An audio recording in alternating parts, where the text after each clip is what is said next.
पुष्पेंद्र जी मध्य प्रदेश से। पूज्य सदगुरुदेव भगवान, आपके चरणों में कोटि कोटि प्रणाम। गुरुदेव, इस शरीर के संबंधी अभक्ष पदार्थ का सेवन करते हैं, लेकिन हम उनसे अलग रहते हैं। मेरी रसोई भी अलग है, लेकिन कभी कभी उनके बर्तन मेरे घर आ जाते हैं और बच्चे मेरे बर्तन उनके घर ले जाते हैं। महाराज जी, क्या ऐसे में श्री जी को हम भोग लगा सकते हैं? मतलब बच्चे उधर ले जाते हैं, कुछ देने आ जाते हैं, ऐसा बता रहे हैं। हम कैसे बोल सकते हैं इस विषय पर, क्योंकि अब जिन पात्रों में मांस रांधा गया है, खाया पिया गया, अगर रसोई में घुस गए तो सब पात्र फेंकने लायक हैं हमारी दृष्टि में। हमारे श्री जी के वैष्णव कैसे भोग उसमें पा सकता है? जब वैष्णव नहीं पा सकता तो वैष्णव के आराध्य देव कैसे पा सकते हैं? ऐसा कैसे हो सकता है? यदि हम भगवत मार्ग के पति के, तो ऐसा खिलवाड़ हो सकता है? खिलवाड़ उपासना नहीं हुई, उपासना करने वाला खिलवाड़ नहीं करता। ये बात समझना होगा। इसमें हम कोई भी किसी भी तरह का मतलब छूट नहीं हो सकती। इसीलिए दीक्षा बहुत होश में लेना चाहिए, समझ के लेना चाहिए। जब दीक्षा ले ली तो फिर उसका हमें पालन करना चाहिए। नहीं तो राधा राधा नाम जप करो, भगवान के आश्रित रहो, वो एक अलग। लेकिन दीक्षा लेकर वैष्णव संस्कार से युक्त होकर तो फिर ये सब नहीं चलेगा।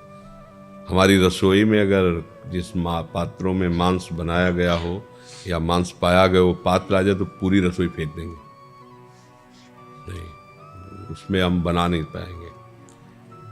जो सिद्धांत है, नहीं, हमें व्यवहार का पोषण नहीं करना, सिद्धांत है। नहीं तो चुपचाप अपने स्थिति के अनुसार भजन करो, वैष्णव संस्कार मत लो। तिलक कंठी वैष्णव संस्कार गुरु दीक्षा, और इससे फिर भ्रष्ट आचरण करोगे, भोगना पड़ेगा तुम्हें। इसलिए नहीं, मत लो। राधा राधा को सबका कल्याण नाम से होता है। नाम जप करो जैसी स्थिति में। अगर आपने संस्कार ले लिए हैं फिर होश में रहो। अब कोई तुम ऐसे नहीं कि जैसा मना है वैसा कर लिया आचरण, ऐसा कैसे हो सकता? श्री जी के भोग की बात करते हो। हमें पता चल जाए कि तुम्हारे यहाँ एक ऐसा पाया गया है पात्रों में, तो उस रसोई को स्पर्श नहीं कर सकते कि ऐसा अभक्ष पदार्थ पाने वाला उन थाल में पाया और वही थाल तुम्हारी रसोई में रखी। कैसे? ये भगवत मार्ग है, ऐसा नहीं हो सकता। राक्षसी भोजन जहाँ परोसा जाए, जहाँ पाया जाए, जहाँ बना, तो ऐसा कैसे हो सकता है? तो इसीलिए फिर ऐसे लोगों को दीक्षा नहीं लेनी चाहिए। नाम जप करो। भगवान जब तुम्हें सामर्थ्य दें ऐसे कि अब हम अपना जीवन वैष्णव संस्कार से काट लेंगे, तो चलना चाहिए। नहीं, और भी उपाय हैं भगवत प्राप्ति के। नाम जप करो, सत्संग सुनो, नाम जप करो। धीरे धीरे अब देख लो, जब स्थिति आ जाए तो आप निकलो। अब ऐसा नहीं कि मनमानी आचरण नहीं हो सकते। इस पे हम नहीं छूट के यहाँ देख लो, ऐसा क्वेश्चन है। ऐसा धर्म का पालन करना ऐसा कोई खिलवाड़ समझते हो? इतना तो ध्यान रखना ही पड़ेगा, ये नहीं चलेगा इसमें। जैसे कलयुग का प्रवाह नहीं चल रहा, कोई छोटा बड़ा नहीं, कोई जैसे हाँ माता पिता को गाली दे रहे हैं, प्रणाम नहीं कर रहे हैं, उनका अदब नहीं मान रहे, क्योंकि इंजीनियरिंग पढ़ रहे हैं, वो पढ़े लिख के आए हैं। बूढ़े माता पिता पढ़े लिखे नहीं, उनको गालियाँ दे, ये सब भ्रष्टाचार है। बुद्धि का ये विपरीत मार्ग है, ऐसा नहीं है।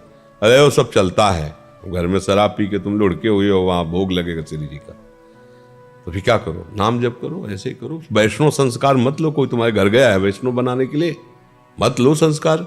जिसका निर्वाह नहीं कर सकते उस मार्ग में क्यों कदम रखो? आग में क्यों चलो? और भी मार्ग है।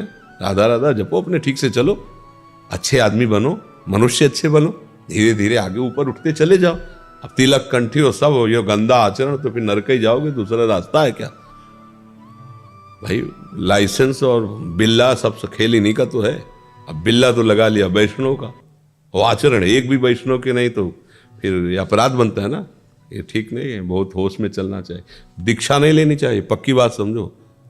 ऐसे भी तो जीवन काटो, राधा राधा बोलो, ठीक से चलो, संतों की बात सुनी चलो। और जब आपको लगे कि हाँ अब हम संभल के तैयार हो गए चलने के लिए, किसी की आन किसी की मर्यादा नहीं, हम अपने धर्म से चलेंगे, आ जाओ खाड़े पे, लो वैष्णव मंत्र, चलो। अब ऐसे मनमानी आचरण ठीक नहीं है कि जैसा कंठी तिलक भी बांधो, मुर्गा मछली भी खाओ, शराब भी पियो, ये सब हमें लगता है कि फिर काले नेमी मत बोले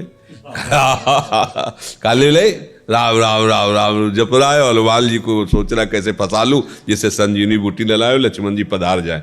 ऐसे नहीं, ठीक से चलो। ले बाद में पूंछ में लपेट करके मार के फेंक दिया उसको, तो फिर कोई ना कोई भी आपको परास्त कर देगा, माया परास्त कर देगी।